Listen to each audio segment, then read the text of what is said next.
राधे राधे। मैं आचार्य हिमांशु उपमन्यु लेकर उपस्थित हूं सनातन फाइल्स। सनातन फाइल्स जहां आप मुझसे जुड़ते हैं, जानते हैं, समझते हैं क्या सनातन धर्म से जुड़ा हुआ कोई ऐसा कथानक जो वास्तविकता में विज्ञान के नजदीक होता है और साथ ही बताता है कितने समृद्ध धर्म से जुड़े हुए लोग हैं। किस आधार पर? तो आइए, हमारा अगला आधार है शिवरात्रि। शिवरात्रि में क्या साइंटिफिक हो गया, लोग पूछेंगे पंडित जी।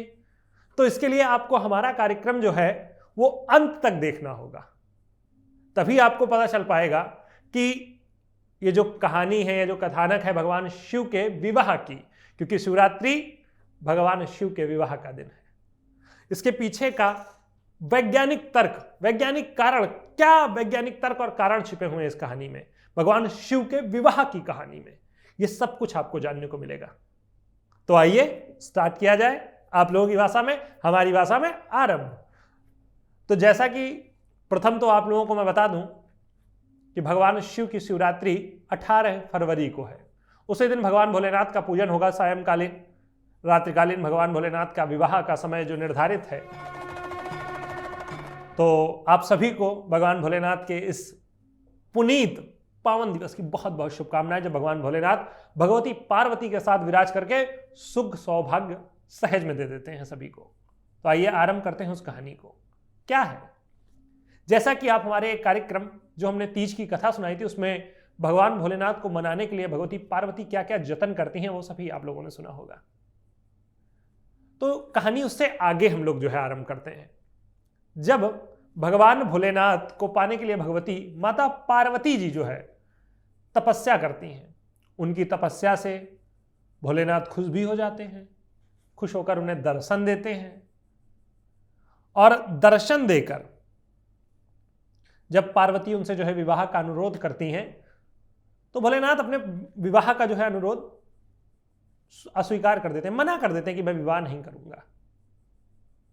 फिर उसके बाद भगवान जो है पुनः जो है उनके पास प्रार्थना करते हैं भगवान के विवाह के लिए, ऋषिगण इत्यादि। तब भगवान शंकर की आज्ञा से भगवान शंकर कहते हैं सप्त ऋषियों से कि पार्वती से शिव के विषय की परीक्षा करो कि पार्वती शिव के विषय में जानती क्या है। विवाह तो करना चाहती हैं, जैसा विवाह सती ने भी कर लिया था, लेकिन जानती कुछ नहीं थी शिव के बारे में कि शिव के आराध्य राम है।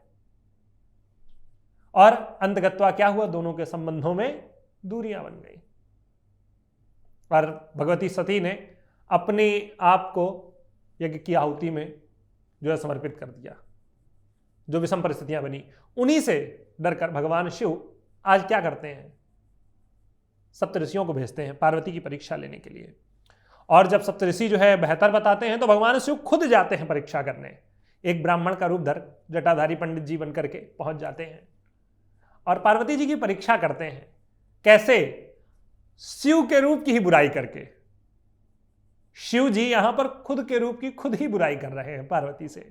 कहते हैं शिव तो जो है ना वो आडंबरी हैं, ये शिव स्वयं कहते हैं अपने लिए सब कुछ, लेकिन पार्वती जी, उनको तो शिव प्रेम के अलावा और कुछ समझ ही नहीं पड़ रहा था।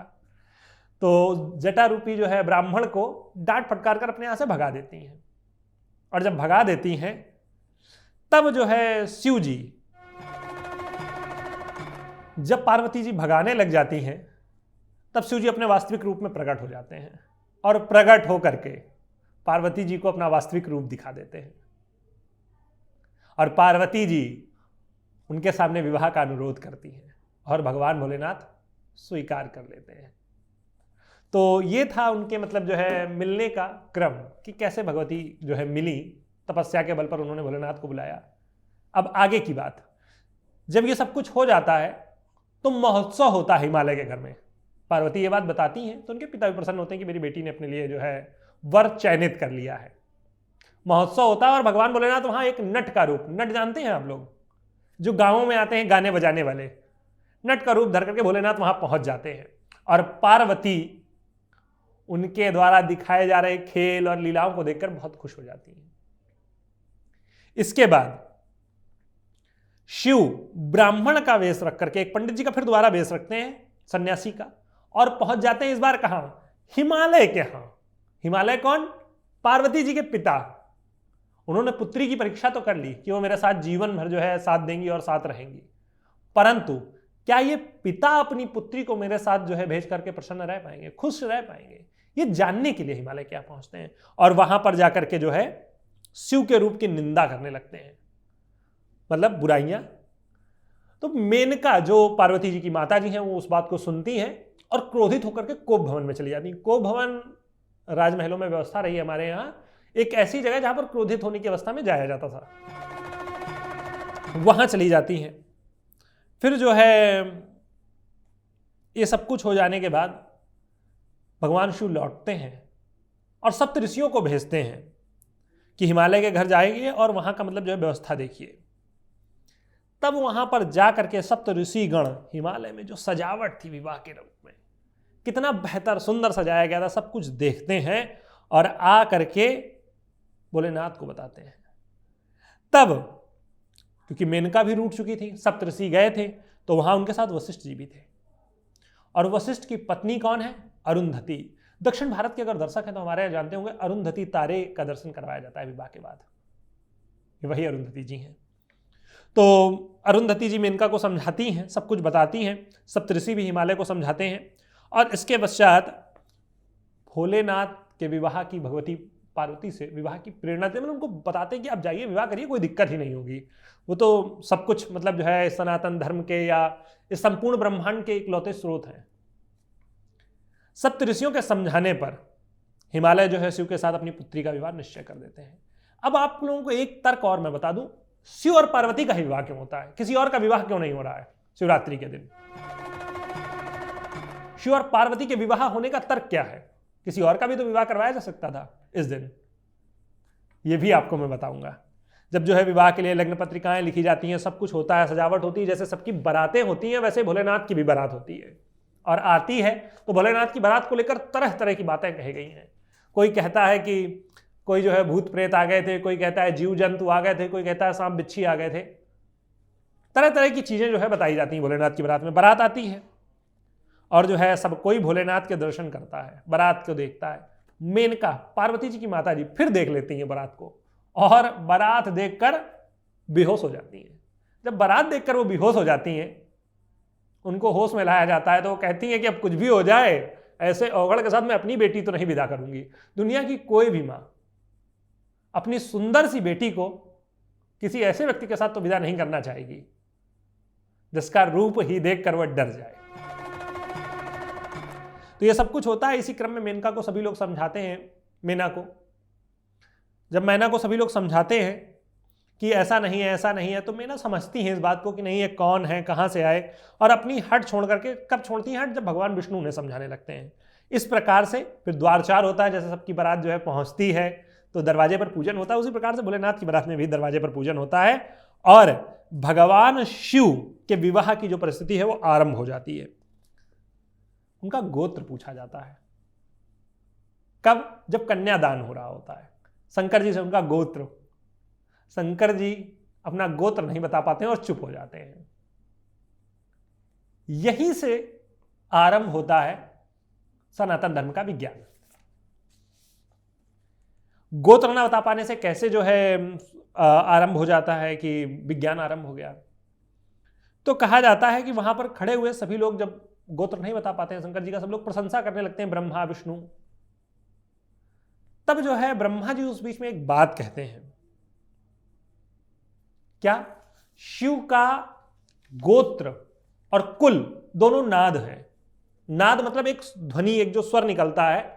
अब नासा ने जो है रिसर्च की है और बाकी जो रिसर्च एजेंसीज हैं जो अंतरिक्ष में शोध करती हैं, उनका कहना है कि एक ओम की ध्वनि जो होती है वो अंतरिक्ष में विद्यमान है। वो ब्रह्मांड में, आकाश गंगा में विद्यमान है। वही ध्वनि भगवान शिव का स्वरूप है। ये बात आज कहते हैं लोग कि जो है वहां पर ध्वनि है, एक आवाज है। और वही जो है हमारे यहां ये बात हजारों साल पहले बता दी गई थी कि वहां एक ध्वनि है भगवान भोलेनाथ के रूप की, उनके नाम की, ओम की, अर्थात समस्त भूमंडल की। यही है भोलेनाथ। अब भोलेनाथ और पार्वती का ही विवाह क्यों होता है, किसी और का क्यों नहीं हो जाता? भोलेनाथ कौन है?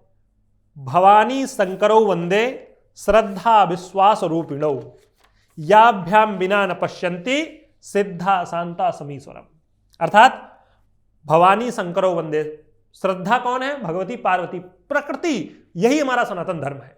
हमारी प्रकृति के प्रति जो श्रद्धा है, हम पीपल के वृक्ष को भी पूजते हैं जिससे सबसे ज्यादा ऑक्सीजन मिलती है, नदियों को भी पूजते हैं जिनसे हमें जल मिलता है। यही हमारी श्रद्धा है, यही है प्रकृति हमारी पार्वती।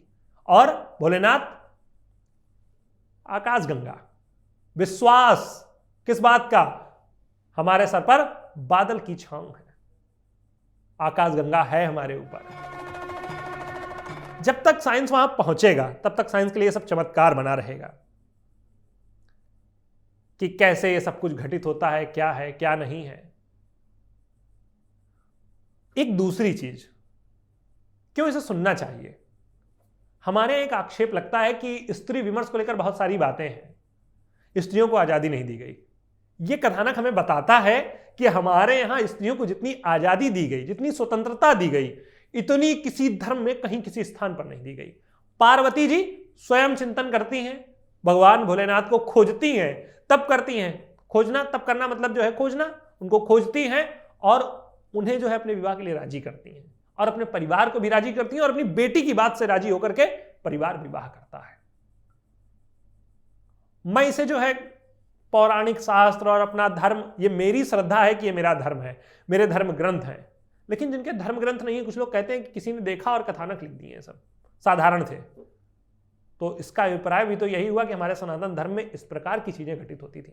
अर्थात महिलाओं को स्वतंत्रता थी, पर वर्तमान समय में स्वतंत्रता के नाम पर जो अति हो रही है, दिक्कत वो है। मैं आपको इससे जुड़ी हुई एक और कथानक बताऊंगा आने वाले समय में, लेकिन वर्तमान में इतना ही। शिवरात्रि पर आप सभी को बहुत बहुत मंगल कामनाएं। जैसे भगवान भोलेनाथ ने पार्वती के साथ विवाह करके हर्ष और कल्याण फैलाया इस जग में, वैसे ही आपके जीवन में भोलेनाथ की कृपा से कल्याण फैले। जय श्री राधे, जय श्री श्याम।